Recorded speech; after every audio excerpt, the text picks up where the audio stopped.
Good morning, my ride and die supporters for Robert Sylvester Kelly. How are you? I know my screen is dark right now. I did a dark screen today because I don't feel like putting the camera to my face, and I just wanted to, because I just woke up anyway and wanted to share this with you today about if your soul is not anchored in Jesus, you will surely drift away. And the reason I'm coming to you with this topic is on what took place last week with the interview with Tasha K and Jen and Lindsay. I was not pleased about that interview. I am not going to give it any shine. Really, I didn't want to talk about it, but I did go on some channels and I did leave comments and some bloggers channels. I'm sorry. I went to some of the bloggers channels and I did leave my own comment how I felt about that interview, which I didn't really listen to it. Just the fact that they were on Tasha K's platform and they are supposed to be in support for Robert Sylvester Kelly. For them being there under and giving involuntarily information to Tasha K. This woman, Tasha K, on her public platform, I mean, she tore R.Kelly to shreds.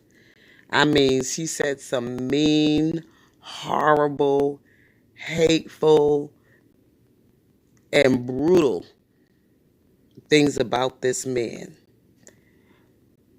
of entertaining gossip,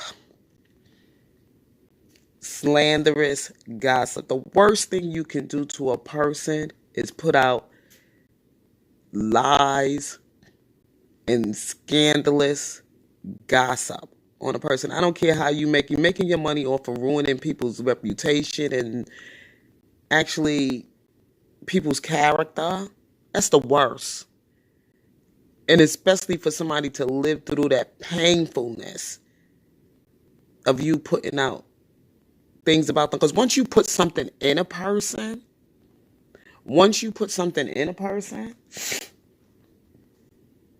it doesn't go away. They say, it used to be a saying as a child, they say, sticks and stones may break my bones, but names shall never harm me. Names harm. There are children walking around today who have became nothing in life. I'm sorry, not children, but adults that who are living today because they still believe those things that were said to them as a child. They still believe in those horrible things about themselves because of what was said to them as a child.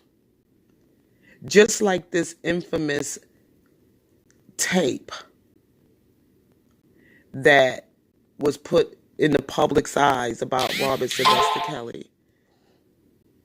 And the rumors behind that tape of him being with a minor. And saw those that watched the tape. But there's some people that have not watched the tape. That have not, like myself, I have never saw the tape all these years, 30 years ago, because I believe in him, that it wasn't him. So people say, well, you need to go see the tape. No, I don't need to go see the tape because I don't believe that was him. And that allowed me to stay in my belief. I don't need to go see something that's going to harm me or to hurt me about somebody that I look up to and somebody I really, really like. Why would I want to go see a tape like that? Why would I? I want to keep my conscience clean. I want to keep my heart clean. And I don't have to touch anything unclean or allow it to get into my sight. Even in the Word of God, it says, touch, taste, nor handle things that may become harmful to you. That's why he gave us the story about the forbidden fruit. When he gave Adam and Eve to live in their purity. And if you go into this place of the garden, it's going to destroy, it's going to bring out all kind of things. You know, that Pandora box, you know, people being curious and they got to know what's going on here. And then all of a sudden they get caught up in that stuff. So you got to be very, very, very careful of where you go. Because these things can be damaging for a lifetime. Now back to what I was saying about the things that came out of Tasha K's mouth. The harmful things she said about against R.Kelly. And R.Kelly is not out here to defend himself. And only God knows what R.Kelly is dealing with all he heard and the things people have said about him. And he's dealing with that where he's at right now. That's why I continue to speak nothing but good things over this man's life. Good things over his character. All of that. I just cannot. I don't care what Tasha K has to say. Tasha K has never made an open apology to the public about the things she said about this man. She never apologized to what she said to his supporters, to his fans, to his family, and even to R. Kelly himself. And that is the reason why I will not take part or sit with the wicked. I'm not even curious to know what Lindsay and Jen had to share on her platform. Now, if they was over here with the Robert Sylvester Kelly supporters, or they was on a platform that was unbiased, or if they was like on Neek at Night, shout out to Neek at Night, because she was one of the platforms that I really enjoyed listening to when she was making, doing content on Robert Sylvester Kelly, doing her journalism. She did not pass any judgment. She didn't, she just came with what she allowed everybody else. She was fair. She didn't say he done these things. She didn't say that he didn't do these things. She was fair. But Tasha K totally agreed with that. R. Kelly was a pedophile.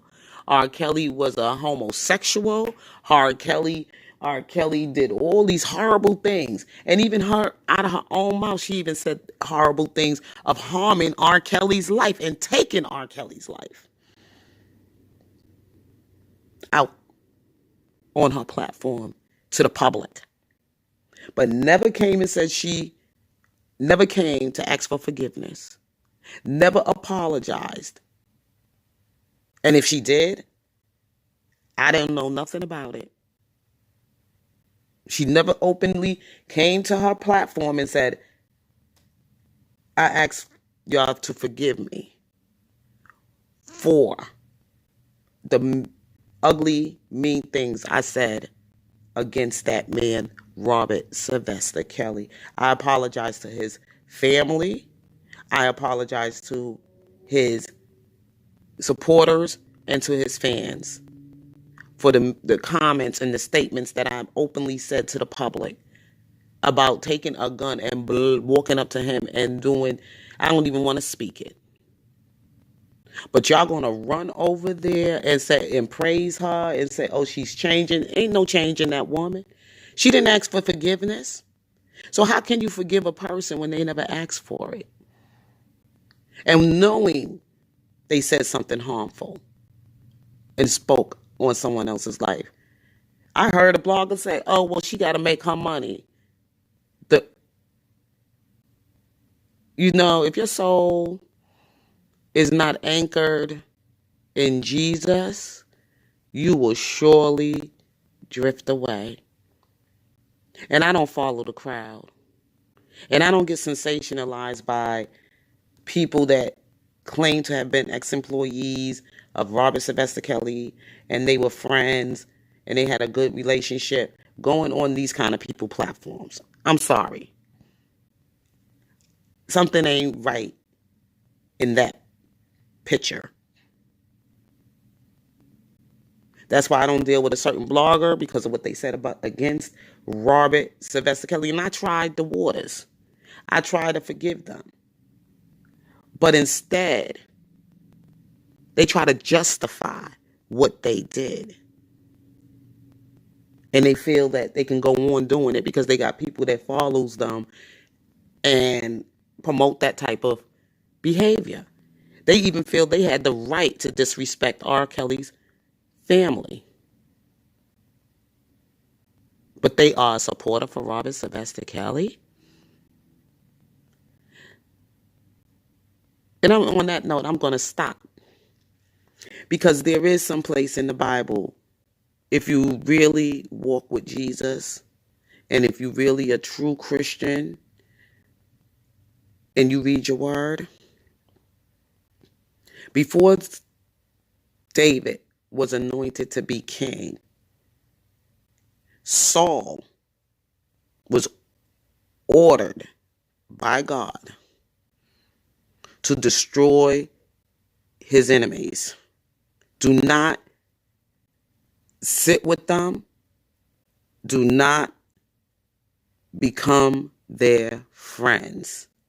Destroy them all. He disobeyed God's order and became friends with those enemies. Sat at the table with these enemies and started, he became friends with them. When God ordered Saul to destroy them all. You will find that in the book of Samuel. And you will find that when Saul was dethroned and David was anointed to be king. And he could not touch David's life. And David was ordered not to even touch Saul's. But I'm just saying, there is in the Bible. There are some people that are just not meant to be friends. And I'm going to leave it as that. So you all have a blessed and wonderful Tuesday. And stay prayed up.